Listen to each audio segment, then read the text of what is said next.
Gabby, I love you.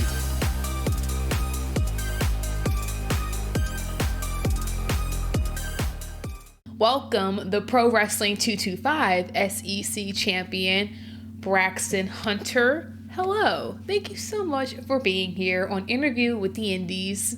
Thank you for having me. Did you form the pillar?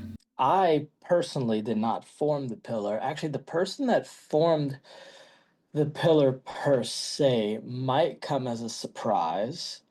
Um, it stemmed from a tweet from a certain referee who may wear red shoes by chance. He made a tweet that like this list of people were like the best like crop of talent in his eyes in Louisiana. But from there, we saw this tweet because we're all tagged in it. Then Dale Springs makes a group chat and suggests we form a group. And yeah, from there it was history. I actually didn't like the name The Pillar at first. I thought it was kind of like a lot of people are doing it, but then they capitalized the L and the A, and I was sold. So what didn't you like about the name?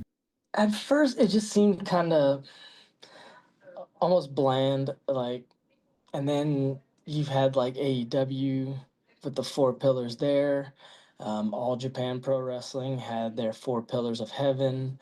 There's a tag team out of Texas, the Pillars of Destiny. So it seems like one of those things that just kind of gets thrown around a lot. But then when you kind of add the meaning to it, and like, I know I kind of said it jokingly, but like capitalizing the LA kind of, I don't know why mentally it changed like things for me because it's like, okay, we're like the group that is like basically holding up Louisiana wrestling would be like the idea, not to sound like egotistical or anything, but like that's like the mindset behind it. Like that's what we strive for each and every day, to be that group that is like pushing Louisiana wrestling forward. So now that Dale Springs is retired, who knows how long that will last? Who knows? He came out of retirement for Ring of Honor. I'm just saying. You've kind of taken over as the leader. Well, that's how it seems in at 225, You're like the ringleader of the pillar. Would you say that? Or is there no ringleader? Yeah, I'll go that route. I wouldn't go as far as to say I'm the ringleader. Granted, I'm the most experienced. I'm like I'd say I'm the singles guy, if anything. Even though I was actually having this conversation a couple days ago with T Gaines.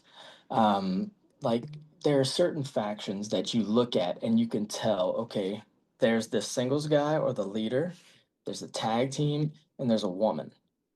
Um, but aside from like the woman role in our group, um, like I tag with Jace, I tag with Alex. I'm a singles guy. They tag with each other. I tag with Taylor. Either of them can switch in and tag with Taylor if they want. So I think that kind of makes us unique. And like, no, we don't. I wouldn't say we have a leader. I don't know how Alex feels. I know Jace doesn't feel he's the leader. T Gaines, she doesn't feel she's the leader, even though like if we had to have a leader figure, I mean she gives off the mom energy. She uses the mom voice. We start acting right. I'll just leave it at that. But yeah, I no, we're a team, and I don't think teams need leaders. Speaking of Taylor, speaking of Alex, a little bit of tension there. A little bit of tension for these past few weeks. We saw a little bit of that at, what was that event? What was that? What was the last one? VHS, yes. Yeah. At Pro Wrestling 225.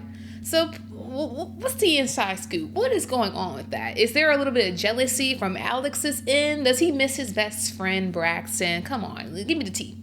I think so, and I don't want to speak on his behalf because very badly to be empathetic to his feelings, but at the same time, he's not the only one going through these things. Like, we were, all of us were out there. We all got attacked that night. Um, the only difference is myself, T Gaines, Jace, we chose to fight and we chose to defend the pillar. Alex decided to stand ringside and let T Gaines get basically jumped by like three, four people. And for what reason? Is it because he's the only person in the pillar that doesn't have gold? Is it because he feels like he's the leader? I don't know. I can't speak on that. I can't speak to his emotions and the reasons that he's angry, but like it's been a constant thing ever since he's lost the tag titles. And if I'm being honest, that's no one's fault but his own. I wanted to bring Jason the Pillar early when we had the tag belts. I wanted Jace to team with him, and he didn't think it was a good idea. And what does Jace do right after that? He goes and wins the Mayor's Cup. I'm not saying I was right. I'm just saying it was a good idea. And now look where we are. So I don't know what happens from here. I don't know where we go. Um, if he wants to step up, if he wants to challenge me for the SEC title and prove that, he's that guy in the pillar, by all means, please do it. I would love to either knock some sense into him or for him to prove me wrong. Because at the end of the day, feelings aside, anger aside, hostility aside, he's still my brother. Well, let's hope it doesn't get to that. Because, you know, no one wants to see, especially in 225, no one wants to see the pillar break up, you know? I agree, but I also can't sit around and continue to take all of his aggression and his yelling. I can't continue to just sit around and just like let that happen out of what? Out of jealousy, out of spite. Like I can't control the fact that Dale retired. I can't control the fact that he lost the tag titles because he didn't want to team with Jace. I can't control that stuff. That's on him. Oh, have you spoken to Alex Braddock at all since that incident? No, I haven't. Um, we kind of left things as they were. I mean, everybody saw what he told me. It's either him or T Gaines, which another thing I don't get is how does T Gaines, the most dominant women's champion in 225 history, how is her being in this group a negative? How's her, like, how does this have anything to do with her, you know? But no, no, we haven't spoke. He told me to pick her or him, and I guess we'll see. The pillar aside, we've talked enough about them. You know, let's ask another question. Okay, so I would say you're also a part of another group in Ring of Honor, the Frat House, kind of. How was that experience? It was cool. I didn't get to join the frat house. I was pledging at 27. Probably wasn't the best idea, but like getting to wrestle them was fun. Even though they kind of hit me with like a cricket batter. I don't know what it was. I think it hurt. Oh, those paddles. Yeah, that it? What it is? A paddle? Mhm. Yeah, I didn't like that. Also, I don't drink alcohol, so I kind of had to like, swallow my pride a little bit. And I just have to say, they have bad taste in alcohol. It was, but yeah, no, wrestling on Ring of Honor, super fun. It's always really fun, getting to do stuff like that. I've said it before, and like I always feel like it comes off so arrogantly, but it's genuinely like the way I feel. Like getting in front of big crowds like that with like the whole like setup and like the lights and all that, people expect you to be like really nervous, but the couple of times I've done it, it just feels like normal. It feels right. Like it's like where I'm supposed to be or something like that. It feels pretty great, honestly. Even if it's just like, 5 minutes of TV time or whatever, it just feels normal. I've heard wrestlers say that smaller crowds are surprisingly harder to perform in front of. Yeah, because a smaller crowd is you'll get a lot of sitting on hands. I feel like it might also be like some is like secondhand embarrassment or whatever. Like in like a small crowd, or like if like there's five people there and one guy's cheering, he doesn't want like everyone else to just be like, "What are you cheering for?" As far as like a couple hundred to a couple thousand people, it's like, everybody's cheering. Who cares? You would think that more like hardcore wrestling fans would be at the indie shows, but it seems as though it's more like casual fans that attend these shows. Yeah. There's very little like casual fans left, in my opinion. Because even some of like the fans that come to our shows are like they're hardcore in wrestlers' DMs, like trying to talk about how shows should be ran or stuff like that. And it's like, hey, can we just let's just enjoy what we have? There are not many things in life that are like as amazing and as beautiful as professional wrestling live. So just enjoy it as a fan. Like, what's going through people's heads? Are y'all too much? Not everybody, but it's like, are they too chronically online? I don't understand. It's like they live in their own bubble, their own world, or something. So they put GM mode back in the WWE games and they took that personally. I don't think I ever played at the GM mode. I don't think I was really into that. I was never good at it because I get really impatient and then like I simulate like oh no, that's universe mode. I get impatient. I simulate like freaking 4 months. What's your favorite WWE game? Probably SmackDown versus Raw 2007. 7 or 8. Yeah, no, probably 7. Whichever one had Jeff Hardy in it. So you wrestled on Ring of Honor multiple times, TNA. Is it the same surreal feeling every time you get to wrestle, like on those big shows? Every time you're chosen, is it like the same feeling as if it was the first time? Absolutely. It's always because you're nervous going into it. Like you're, you know, dressed to the tens, you're walking into these big buildings and like all these people that you see on TV are just right next to you. And it really does like kind of, it's one of the few things that kind of makes me nervous at this point in my career is just getting there and maybe nervous isn't the right word, but like just anticipating like is something gonna happen? Am I gonna get something? Just like a little bit of a chance to kind of try to kick that door in. Um, so that's all running through my head personally. And then the couple times, yeah, I did get selected. It went from basically, is this gonna happen? Is this gonna happen? Is this gonna happen? To boom, it's happening, but I don't have time to be nervous. Like I gotta go. I gotta get into that mode. I gotta switch gears and try to make something happen here. Any stories that you would like to share of going to one of those shows? Just like an experience that sticks out to you. Let's go TNA. So TNA, we're in New Orleans, and it's one of those things of like mentally you picture it in your brain like how this stuff's gonna be. But we get backstage, and the roster is not as big as you might think. There's not a whole lot of people back there.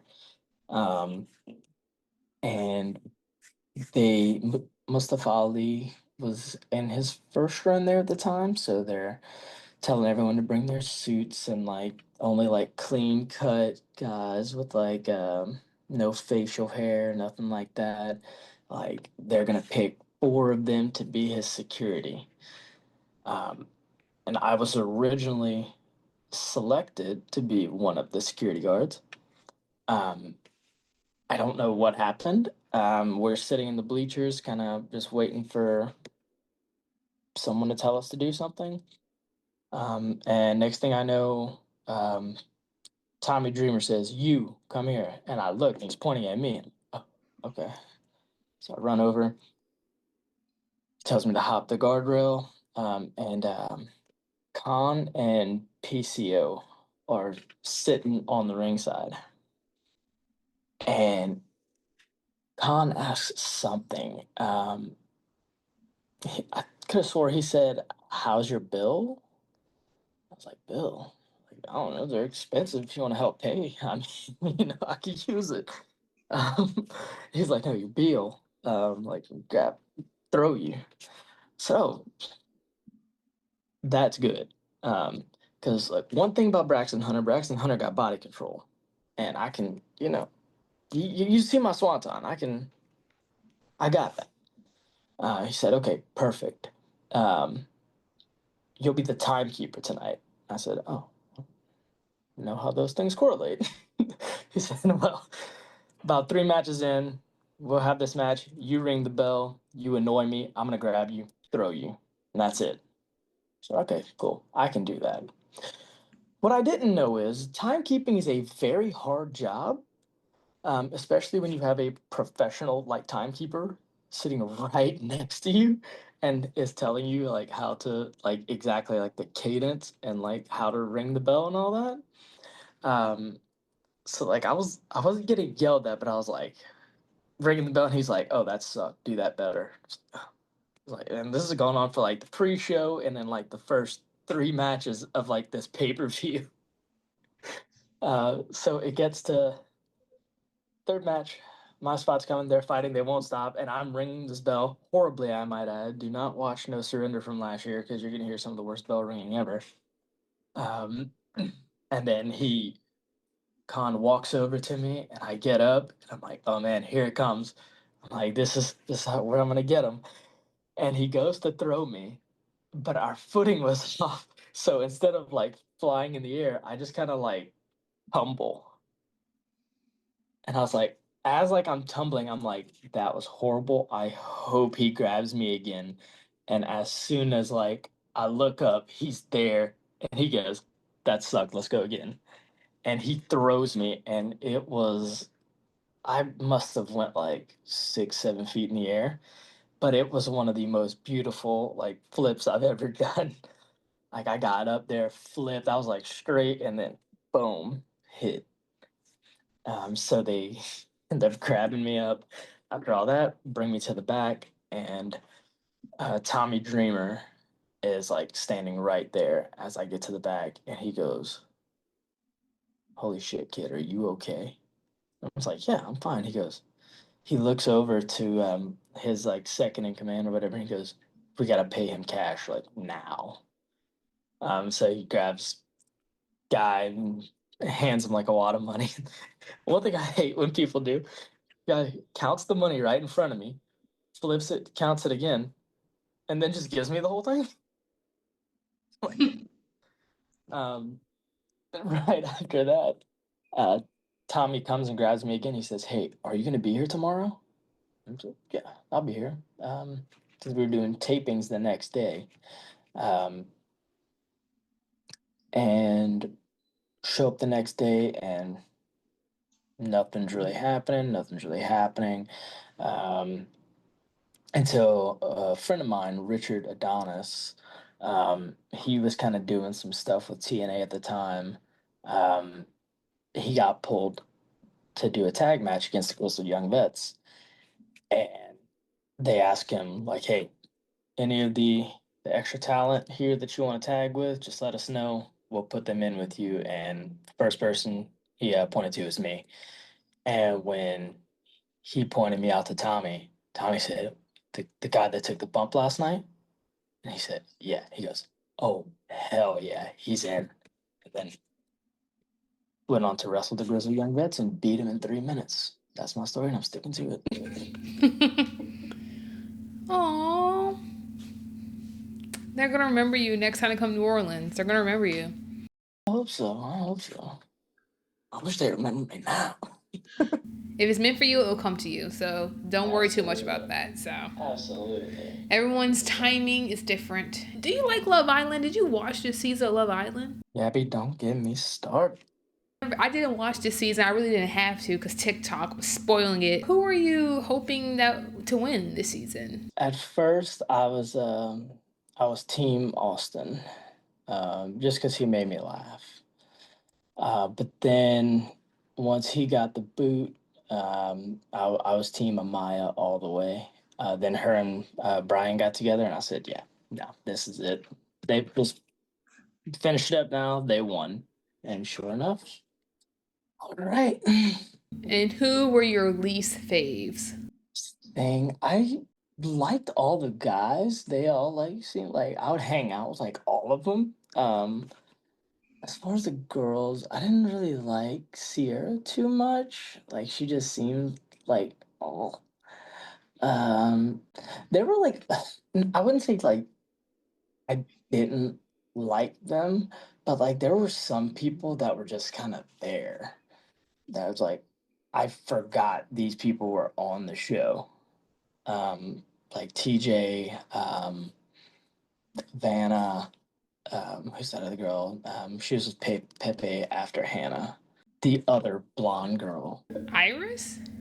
Not Iris, before Iris. I don't know, cause there's so many people, and I have not watched the show, but I just hear about it, so it's like I don't know. So that they like I didn't really get into like disliking any of the people. But there was a bunch of them. I'm like, oh, this person is still in the show. That's all right. What was a show that you were in love with? I guess favorite show of all time. I guess. I'm like very like I'm very lazy when it comes to like watching TV, which sounds weird, but like I don't want to have to follow stuff too much unless I'm like hooked. So I'm a huge American Dad fan. Like I can sit there and just watch that show on repeat over and over and over again, because it's funny and I don't really have to like pay a lot of attention to it to like get the humor. I'm also a YouTube kid. I'll just throw on like I throw on the most random of like factoid videos. Like here's like 100 facts about the United States or like about the world or stuff like that. Do you have a favorite YouTuber? Not really. He's like, I just turned something on. Whatever's on the little for you page, that's like that looks cool. Play that one. Thank you so much for being here. I appreciate the time, getting to know Braxton Hunter a little bit, getting the tea about everything. Everything.